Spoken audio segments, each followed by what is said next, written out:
Estuvo conmigo aquí el señor David Calero, el asesor contable. Él está ejerciendo su derecho a la réplica, luego de que la semana pasada estuviera aquí como invitado el director del SRI, Carlos Marx Carrasco. Él en este espacio acusó, entre otras cosas, al señor Calero de enseñarle a la gente o de hacer un llamado a la gente a que no pague los impuestos. David, buenos días. ¿Cuál es su respuesta? Gracias, muy amable y buenos días. Primero, se utiliza y a veces se tergiversa el término eludir y se trata de confundir con evadir, ¿sí? En los cursos nuestros, y hemos sacado cursos con el nombre de Aprenda a eludir impuestos.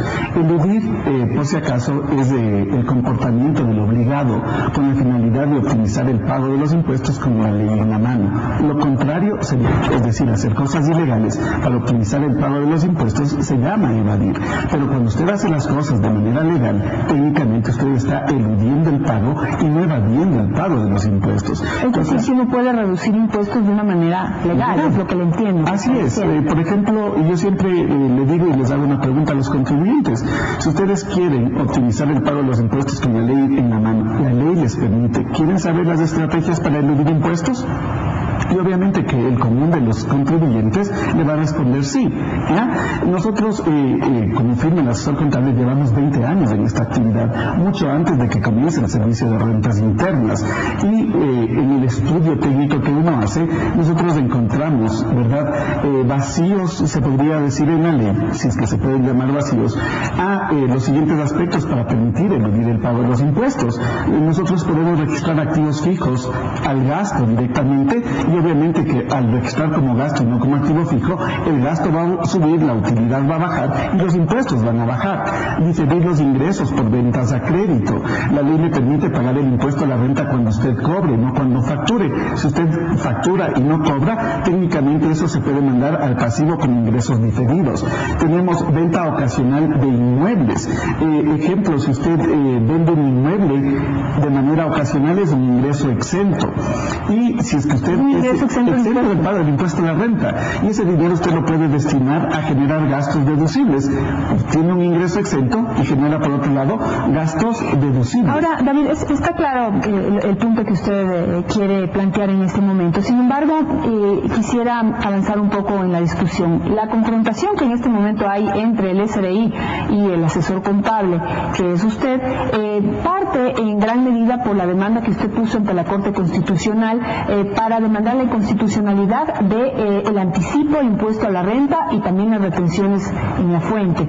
¿Cómo va ese trámite en la Corte Constitucional? Primero, nosotros esa demanda de inconstitucionalidad la pusimos el 12 de marzo. Aquí tuvimos la oportunidad de debatir con el asesor jurídico del SRI, el doctor Mauricio Garrido, sobre el tema, en donde el criterio del SRI y las exposiciones que ellos hacen decía a uno que las retenciones en la fuente también son pagos anticipados de los impuestos. Nunca nadie se ha quejado, todo el mundo ha pagado, ¿verdad?, tanto en el rol de pagos como la gente que factura a través de las retenciones en la fuente, y nadie ha demandado la inconstitucionalidad del tema, ni yo mismo, ¿verdad? El 24 de mayo la Corte Constitucional abre la causa, aboca conocimiento y abre la causa a prueba y pide que complete la demanda, pero a nosotros nos llega con fecha 24 de abril, cuando el escrito había sido realizado el 24 de abril, nos dan 5 días, ¿sí?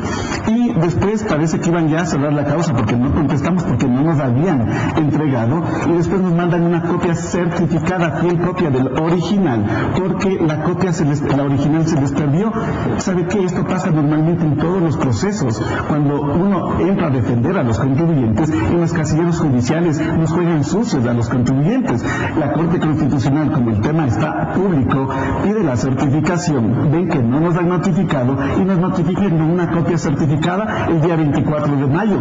El día martes 29 de mayo nosotros contestamos, y como el SRI tiene la razón que las retenciones en la fuente también son pagos anticipados, demandamos no solo ya la inconstitucionalidad del anticipo, sino también de las retenciones en la fuente, que son mecanismos de pagos anticipados de los impuestos. ¿Por qué usted manifiesta que es ilegal el cobro anticipado de impuestos? El artículo 165, numeral 1 de la Constitución de la República del Ecuador, faculta cobrar los impuestos de manera anticipada en estado de excepción y mediante un decreto ejecutivo, no de manera permanente mediante ley orgánica del régimen tributario interno. interno.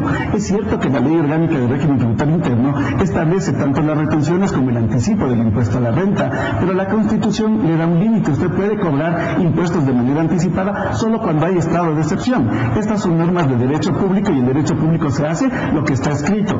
No se puede presumir que los contribuyentes vamos a evadir impuestos, por lo tanto les debemos ir cobrando los impuestos de manera anticipada, porque es violar otro principio que es el derecho a la inocencia. Sí, la semana pasada que estuvo aquí Carlos Mar Carrasco, yo le insistía a través de varias preguntas que lo que incomodaba a los contribuyentes era que cobraban el anticipo a la renta, al impuesto a la renta, pero al final del año a veces ese anticipo no correspondía al ejercicio fiscal, es decir, a lo que realmente ingresó a esa empresa. Y esa diferencia entre el anticipo y lo que realmente se generó por impuestos no se devuelve por parte del SRI. Y manifestó que ese era como un anticipo mínimo, como un impuesto mínimo. Yo tuve la oportunidad de ver toda la entrevista, estaba en la ciudad de Guayaquil, y es sorprendente cómo se juega, disculpe la expresión, con la ignorancia de los contribuyentes. Nosotros cuando estuvimos aquí en el debate con el asesor jurídico del SRI, aclaré ese tema de que ellos tratan de distorsionar que es un impuesto mínimo y por lo tanto no es objeto de devolución. Pero el artículo 41 de la Ley Orgánica de Régimen Tributario Interno habla de anticipo, no habla de impuesto mínimo. La figura para crear un impuesto habría que determinar la base imponible, el sujeto pasivo, el hecho generador, la cuantía del tributo, para decir, ¿sabe qué? Si la tarifa del impuesto a la renta, si su base imponible es cero, usted tendrá que tributar con un impuesto mínimo, pero crear las condiciones jurídicas para que la gente tribute en base a lo que establezca la ley. Lamentablemente en el Ecuador el grado de cultura tributaria escaso o nulo hace que la gente no proteste, que se atemorice por parte del Servicio de Rentas Internas, porque cuando uno denuncia este tipo de cosas, como había denunciado en su momento que el señor presidente de la República no pagó impuesto por daño moral, por los $600,000 que recibió del Banco Pichincha, lo hice primero en una entrevista en Radio Centro el día 5 de abril del año anterior. El 5 de abril del año anterior se echó tierra a ese tema porque le votaron a la embajadora de los Estados Unidos, y usted puede ver las noticias, puede hacer referencia, el 5 de abril le votaron a ella. El día 12 de abril tuve la oportunidad de hablar nuevamente del mismo tema en Radio Forever en Guayaquil, y el día 12 de abril a la 1:20 de la tarde nos llegó orden de inspección contable por parte del Servicio de Rentas Internas. Si eso no es perseguir, ¿verdad? Si eso no es perseguir, ¿de qué estamos hablando? Justamente usted me ha enviado unas fotografías y tuvimos conocimiento de que en estos días también su oficina fue clausurada por el SRI. Tenemos una preventiva de clausura. Sí, el día de ayer que estuve en la ciudad de Quevedo, y es donde uno entiende a los contribuyentes, a veces les digo, vea, tranquilidad, este tema yo sé que espanta, da miedo, ¿verdad?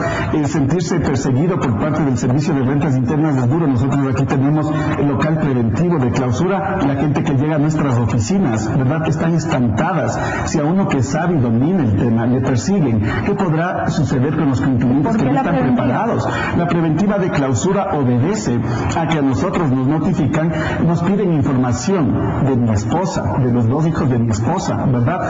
Y por lo tanto, de su primer matrimonio de mi esposa ya, y por lo tanto nos piden información del 2008, en mayo del 2012, cuando el periodo 2008 usted declara en marzo del 2009, y cuando uno declara la facultad determinadora es de 3 años, caduca la obligación en 3 años. Mi esposa ayer me preguntaba, me dice, ¿por qué no entregas la información? No tenemos nada que esconder, no tenemos nada que ocultar. Le digo, yo cuando doy los cursos enseño que el SRI puede fiscalizar solo 3 años atrás. De marzo del 2009 la facultad caducó en marzo del 2012. Nosotros, ¿por qué tenemos que entregar la información? Después del SRI, si le entregamos la información, va a decir, tiene miedo.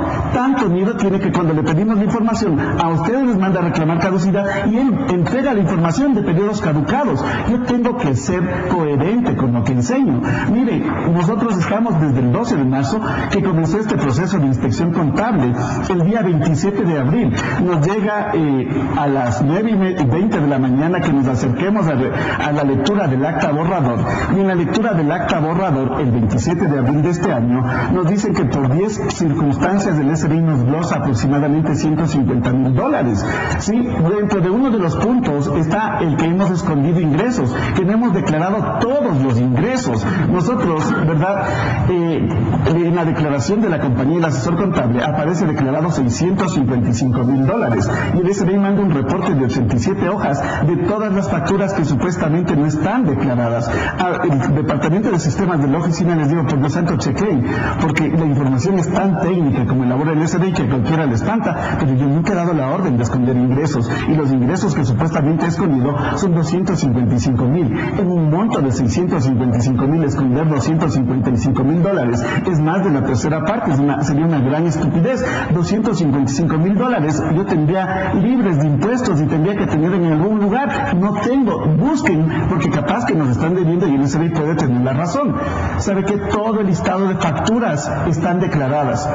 Cuando me dicen todo el listado de facturas están declaradas, como uno sabe la norma, en base al artículo 92 de la Constitución, presentamos un habeas data. ¿Sabe qué, señores del Servicio de Rentas Internas? Queremos que nos certifiquen cuántos son nuestros ingresos, pero certifíquennos cuántos son nuestros ingresos. Teníamos que responder el acta de borrador hasta el 29 de mayo.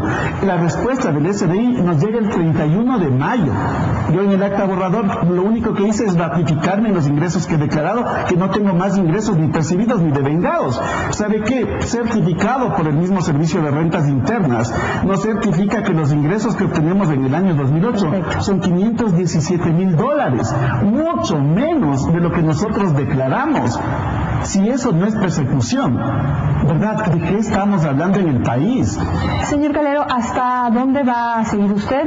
La demanda está ante la Corte Constitucional, es una demanda bastante polémica y implica una posibilidad de reducción de ingresos bastante importante para el Estado. Ojo, no habría reducción de ingresos y eso hay que aclarar, porque si el Estado deja de percibir el anticipo y las retenciones, lo que va a perder es liquidez. Las retenciones y el anticipo son pasivos, no son ingresos, ¿verdad? Y los ingresos los va a llegar al final del periodo cuando la gente declare el impuesto a la renta entre febrero, marzo y abril del siguiente año. Así que lo que restaría es liquidez en los periodos y después va a ganar la liquidez que requiere el Estado. Es decir, es temporal. Es temporal, ¿verdad? Pero si es que nos niegan a nosotros tenemos la oportunidad de llegar a la Corte Internacional de Derechos Humanos, porque hay derechos económicos de los contribuyentes que están siendo afectados, y al estar siendo afectados, ¿verdad? Nosotros podemos acudir a una Corte Internacional porque el país no es una isla en materia de leyes. David, muchísimas gracias por estar en esta mañana aquí. Ha ejercido su derecho a la réplica tal y como la ley nos ordena. Le agradezco mucho y estaremos muy pendientes de lo que sucede con esa demanda en la Corte Constitucional. Vamos a hacer una pausa, pero enseguida está con nosotros